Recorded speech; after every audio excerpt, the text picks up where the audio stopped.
ഇന്ത്യയിൽ ഏറ്റവും ഇഷ്ടപ്പെട്ട സ്ഥലം എന്താണ്? എനിക്ക് ഈ വാരണാസി ആ, ഇഷ്ടം എന്ന് പറഞ്ഞാൽ അതിന് കുറെ അലമ്പും വൃത്തികേടും ഒക്കെ ഉണ്ട്.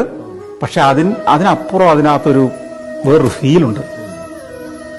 ഒന്ന് ആലോചിച്ച് നോക്കിയേ, മനുഷ്യൻ എന്ന് പറയുന്നതിന് നമ്മൾ ഈ കാണുന്ന ഏത് മഹാപ്രതിഭയാണെങ്കിലും സമ്പന്നനാണെങ്കിലും ഒക്കെ ഇവൻ ഇത്രയേ ഉള്ളൂ എന്ന് നമ്മളെ പഠിപ്പിക്കുന്ന ഒരു സ്ഥലമാണ് വാരണാസി, കാശി.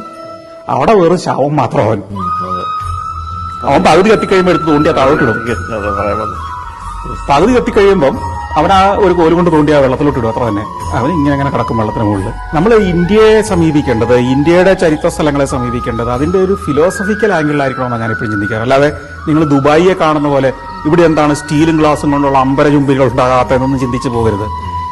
കോട്ടൂർ നഗരത്തെ സംരക്ഷിച്ച രീതിയിൽ നമ്മുടെ വാരണാസി സംരക്ഷിച്ച എങ്ങനെയിരിക്കും? അതെ, അതെ. ഉഫ്. ഞെട്ടില്ലേ ലോകം?